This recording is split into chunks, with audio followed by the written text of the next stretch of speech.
Hi, Maria here. Welcome to the course. This is my introductory chat along with some hints about how to approach our course. So pelvic pain, I know very well that this can be debilitating and it affects life in a myriad of ways. You may be unable to sit for long periods, which rules out work meetings, functions, traveling, dating and much of daily social life. You may be experiencing sleep deprivation due to having to empty your bladder many times a night. You may be avoiding intimate relationships because of the pain and anxiety and/or the tension the following day.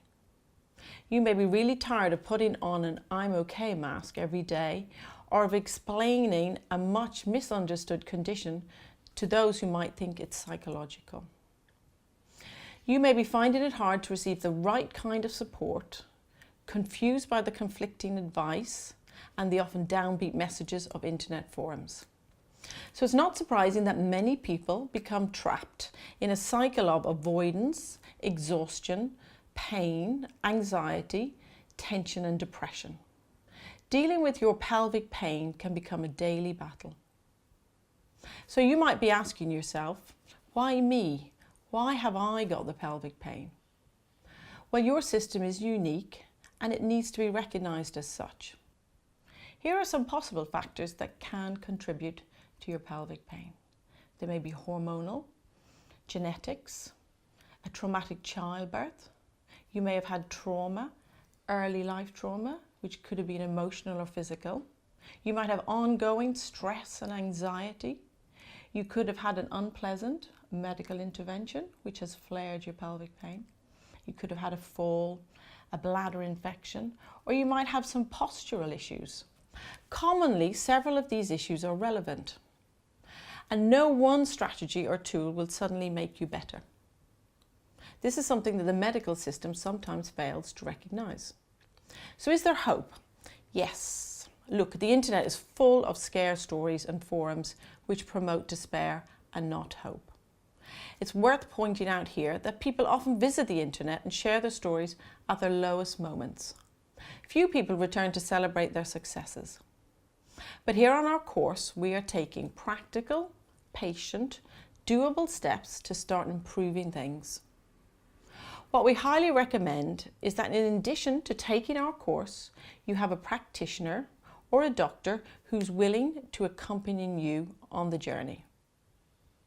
In this way, our generic course becomes a more individualized program of recovery and maintenance. Not all parts of our course are vital for everyone. You're all unique. You will decide what's helpful and what's not so helpful. But you will need someone to help you make this decision. Here's why. We often simply don't see what we need to do. We're blind to it or resistant, as the psychologists like to say. We often leave out the exact subjects we really need to tackle. So don't decide what to leave out by yourself. Find someone to work with and you'll get better results. Then research and my own experience has shown that you will likely turn a corner and pain will recede. The main two things that are different about our course are: 1, it involves you taking charge, and 2, it involves delving carefully into your emotional life. So real commitment is what we require now. Commitment to a lifestyle change that involves looking after your physical, emotional, mental, spiritual and sexual well-being as you recover. Now, in any practical educational program, there's stuff you need to learn, and there's also stuff you need to do. The things you need to learn are different ways at looking at health and illness, the nature of pain, your body, its nervous system, muscles and organs, your emotions, and the effects of trauma and overwhelming feelings on the body function and on pelvic pain. There are 5 educational films, information films, teaching this material. So please watch them over and over again, stopping the film to reflect on what's being said. The ideas are very important and many of them will be new to you. They may seem strange and even controversial, but these ideas are scientifically sound, and much of our usual way of thinking and much of modern medicine hasn't caught up with this cutting-edge understanding. So talk about the ideas with people you feel close to, or with a good doctor or a good healthcare practitioner. If you're still struggling, a Skype consultation with one of us is possible. So the 5 films need to be watched in order to start with. And then as you get used to the ideas, concentrate on the ones that seem more difficult or more relevant.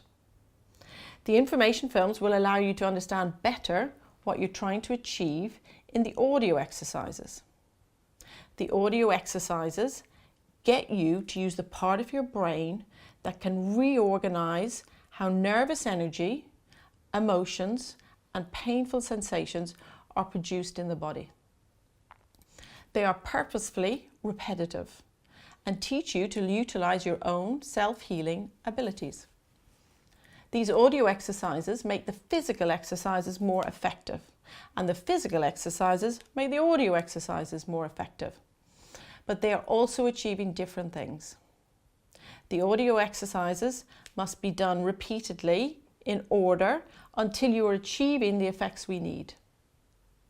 The more you do them, the better you will get at them, like any new skill. So practice makes permanent. At least one of the information films should be watched each day. Or if that's not possible, then every other day, until the content becomes not just familiar, but becomes how you now think. In this way, if the ideas are new to you, you'll find that you will change your mind. And so you'll really get what we're trying to put across in this course. At least 2 of the audio exercises should be done each day, preferably listened to after an information film. Eventually, you should find that the audio exercises take over, and you'll only need to refer to the films occasionally if you get stuck or if you need more information. Use this scheme to begin with. After lecture 1, which is the introduction, do audio exercises 1, 2, and 3. After lecture 2, on what pain is, do audio exercises 4 and 5. After lecture 3, on awareness, do audio exercises 6 and 7. After lecture 4, which is on emotions and the body, do audio exercises 8, 9, and if possible 10.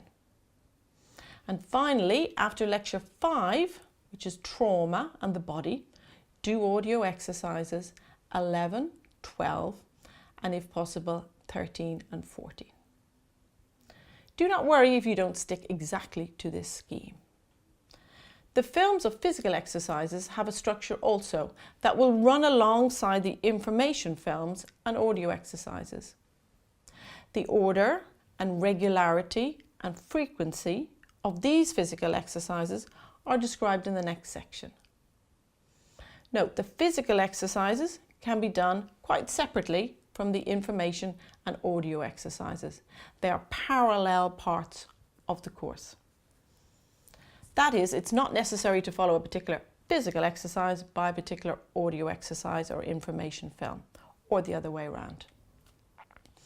The different elements in the course affect the brain in different ways that are naturally complementary. Finally, this is a highly educational course. It changes the way your body works and the way your mind and your emotions function. This means that emotions and difficult sensations and feelings will and are supposed to surface so that you can learn new ways to deal with them. This is an essential part of our course and does not mean that something's going wrong, usually quite the opposite. If you have any concerns at all about the content of the course and whether it might be harmful or problematic for you to do it, ask your doctor for advice. The next section now details the course structure, so best to print this out for easy reference. So good luck and have some fun.